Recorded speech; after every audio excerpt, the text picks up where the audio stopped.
यह कहानी उत्तर प्रदेश की एक साधारण पृष्ठभूमि से आने वाली उस लड़की की, जिसके सपने तो बड़े थे लेकिन रास्ता आसान नहीं था। स्कूल के दिनों में वो पढ़ाई में औसत से पीछे मानी जाती थी। क्लास में आगे बैठने का आत्मविश्वास नहीं था, इसलिए अक्सर आखिरी बेंच उसकी पहचान बन गई। टीचर्स को भी कभी अंदाजा नहीं था कि पीछे बैठने वाली यह छात्रा एक दिन देश की सबसे कठिन परीक्षा पास करेगी। लेकिन कहते हैं ना, हालात इंसान की काबिलियत तय नहीं करते बल्कि जज्बा तय करता है।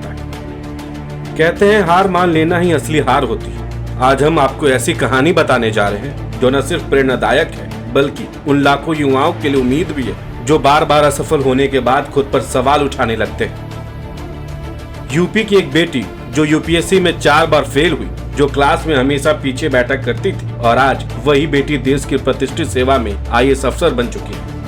क्या कभी सोचा है कि क्लास की पिछली बेंच पर बैठने वाली साधारण सी लड़की एक दिन देश की सबसे कठिन परीक्षा पास कर सकती है? आपका जवाब शायद ना में होगा, लेकिन आईएएस तृप्ति कलहंस की कहानी आपकी सोच बदल सकती है। आईएएस तृप्ति कलहंस खुद को गर्व से बैक बेंचर कहती है। उन्होंने साबित कर दिया कि स्कूल की रैंक जीवन की दिशा तय नहीं करती।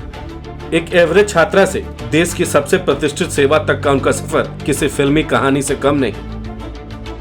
अक्सर माना जाता है कि यूपीएससी सिर्फ किताबी कीड़ों या स्कूल टॉपर्स के लिए, लेकिन उत्तर प्रदेश के गोंडा जिले के रहने वाली तृप्ति कलहंस ने इस मिथक को जड़ से उखाड़ फेंका। वह पढ़ाई में औसत थी, लेकिन उनके इरादे फौलादी थे। उनके सफर की सबसे बड़ी चुनौती तब आई जब वे लगातार 4 बार यूपीएससी परीक्षा में फेल हुई। पड़ोसियों के तानों और अपने ही क्षमताओं पर उठते सवालों के बीच उस बैक बेंचर लड़की ने हार मानने के बजाय अपनी गलतियों को ही गुरु बना लिया।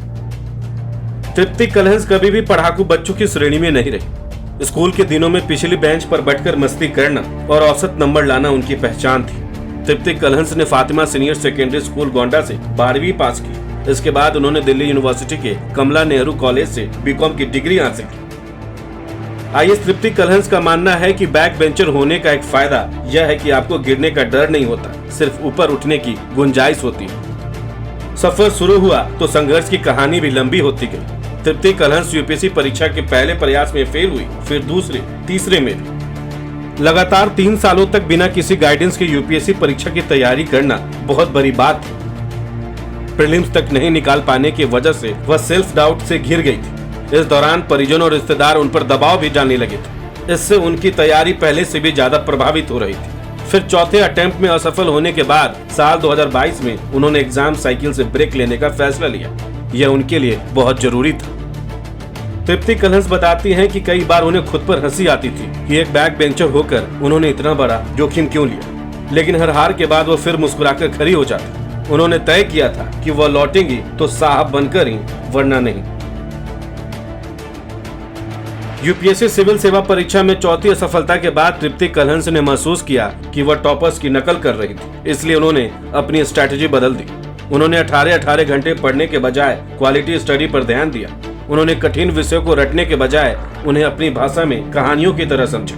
किताबों और तैयारी पर फोकस करने के लिए उन्होंने सोशल मीडिया का इस्तेमाल कम कर दिया। तृप्ति कलहंस की यूपीएससी इंटरव्यू का एक मजेदार किस्सा भी। तृप्ति कलहंस की यूपीएससी इंटरव्यू के दौरान उनकी सादगी और ईमानदारी ने बोर्ड को प्रभावित किया। जब उनसे उनकी शैक्षिक पृष्ठभूमि के बारे में पूछा गया तो उन्होंने बिना किसी हिचकिचाहट की अपनी एवरेज परफॉर्मेंस और संघर्ष को स्वीकार किया। बोर्ड को उनमें एक ऐसी अफसर दिखी जो किताबी ज्ञान से नहीं बल्कि जमीनी अनुभव और हार से तपकर आई थी। तृप्ति कलहंस यूपीएससी परीक्षा 2023 में 199 रैंक हासिल कर आईएएस अफसर बन गए। वो कहती हैं, जब जिंदगी में अच्छे दिन आते हैं तब समझ में आता है कि भगवान ने हमें इतने कष्ट क्यों दिए। वह सभी यूपीएससी अभ्यर्थियों को सुकून और खुद पर भरोसे के साथ तैयारी करने की सलाह देती है। आज वह देश के युवाओं के लिए एक मिसाल है कि सफलता के लिए गोल्ड मेडलिस्ट होना जरूरी नहीं, बस जिद्दी बैक बेंचर होना ही काफी है।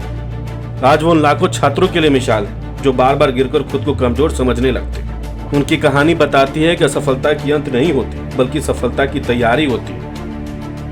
यूपी की इस बेटी की कहानी यही सिखाती है कि सपने वही पूरे होते जहाँ हिम्मत हार नहीं मानती। पीछे बैठने से फर्क नहीं पड़ता, फर्क इस बात से पड़ता है कि आप उठकर आगे बढ़ने की हिम्मत रखते हैं या नहीं। तो आईएएस तृप्ति कलहंस की कहानी आपको कैसी लगी? अपनी राय हमें कमेंट्स में जरूर बताएं। बहुत बहुत शुक्रिया।